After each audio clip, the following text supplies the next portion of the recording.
This is Overheard Overnight, and I'm Christopher Mark. Watergate does not bother me. Does your conscience bother you? Tell the truth. Those lyrics from Sweet Home Alabama by Leonard Skinner, they were in response to Neil Young's Southern Man. Don't you just love the Battle of the Bands? Watergate broke in 1972 during Richard Nixon's second term as president. The break-in occurred at the National Democratic headquarters offices in Washington, D.C., in the Watergate Hotel. It was and is an example of very dirty politics, an attempt to get information on the election campaign of the Democrats through any means possible, even if it was illegal. Watergate captured our attention.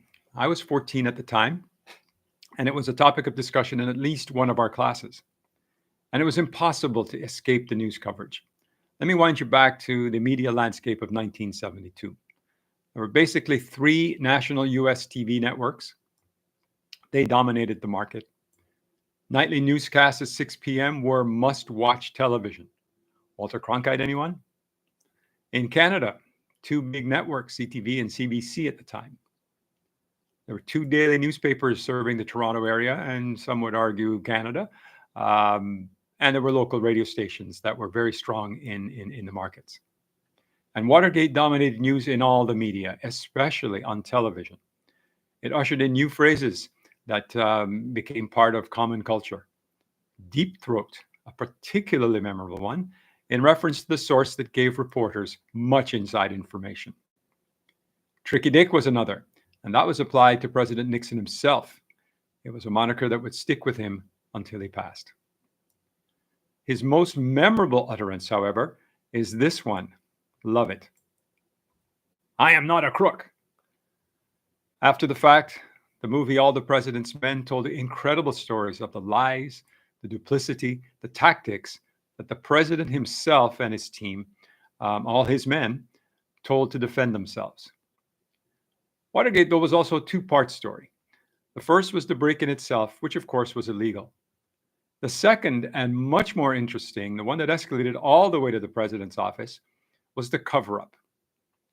In the process, it swallowed just about everybody who was associated with Nixon's campaign and Nixon's presidency.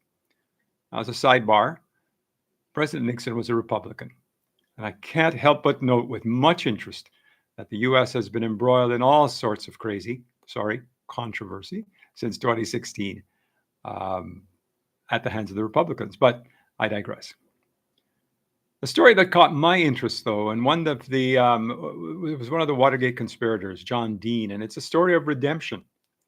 He was the chief counsel for President Nixon from about 1970 until he was fired in April 1973.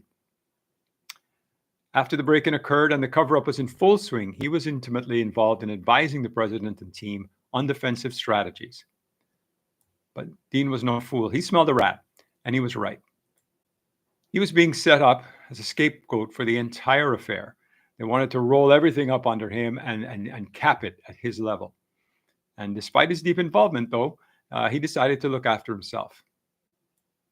Really makes the saying, united we stand, divided we fall, make a ton of sense, doesn't it? So John Dean decided to cooperate with the Senate Watergate Committee, who were investigating the Watergate conspiracy and break-in, the whole scandal.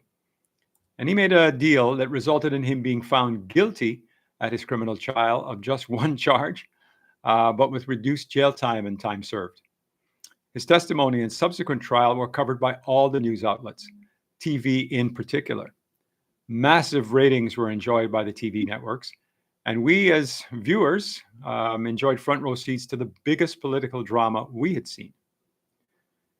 Dean's testimony was crucial in linking Richard Nixon himself to the Watergate scandal. Nixon subsequently resigned in disgrace, and he was forever tainted.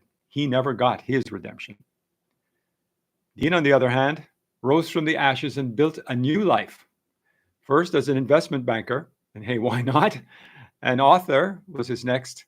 And then he became a lecturer as well. And that's what we like, isn't it?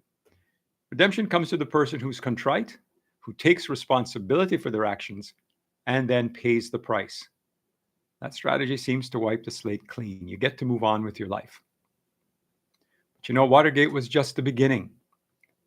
It exposed a darker, corrosive nature in politics. And today, with social media, politics has become a dismal game that preys on our basest fears. James Taylor, back in the 70s, captured the zeitgeist then and I think today with the lyrics from this song specifically about Nixon and Watergate. I just now got the news. He seems to tell us lies. And still we believe him. Then together he will lead us into darkness, my friends. Until next time.